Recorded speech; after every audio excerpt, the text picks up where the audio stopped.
മതം തലക്ക് പിടിച്ചതുകൊണ്ടായിരിക്കും ആ ഓണപ്പൂക്കളിട്ടത് ആ പെണ്ണിന് ഇഷ്ടപ്പെടാതെ പോയത്. പല ആൾക്കാരും ഈ വീഡിയോക്ക് പറയുന്നൊരു കമൻ്റാണിത്. മുസ്ലിമീങ്ങളാണ്, മതഭ്രാന്തന്മാരാണ്, അവർക്കിതൊക്കെ കണ്ടാൽ കണ്ണിൽ കടിയാണ് എന്ന രൂപത്തിൽ ഈ ഒരു വീഡിയോ വെച്ചിട്ട് ഇസ്ലാമിനെ മൊത്തത്തിൽ അങ്ങ് താറടിക്കുന്നവരോട് പറയാനുള്ളത്, നിങ്ങൾക്ക് ഇസ്ലാമിനെ പറ്റി എന്തറിഞ്ഞിട്ടാണ്? ഒരു യഥാർത്ഥ മുസ്ലിം ആണെങ്കിൽ ആ ഒരു പരിപാടി ചെയ്യാൻ പറ്റില്ല. കാരണം അൽ മുസ്ലിമു മൻ സലിമൻ നാസു മിൻ ലിസാനിഹി വയദിഹി.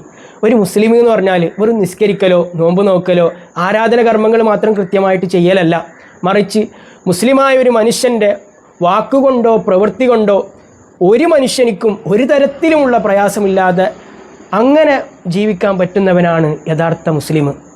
അത് മുസ്ലിമായ മനുഷ്യന് പ്രയാസമുണ്ടാക്കാൻ പാടില്ല എന്നല്ല, ഏത് വിശ്വാസിയാണെങ്കിലും വിശ്വാസമില്ലാത്തവനാണെങ്കിലും മനുഷ്യനാണോ എങ്കിൽ നിൻ്റെ പ്രവൃത്തി കൊണ്ടോ നിൻ്റെ വാക്കുകൊണ്ടോ ഒരു തരത്തിലും പ്രയാസം ഉണ്ടാക്കാൻ പാടില്ല.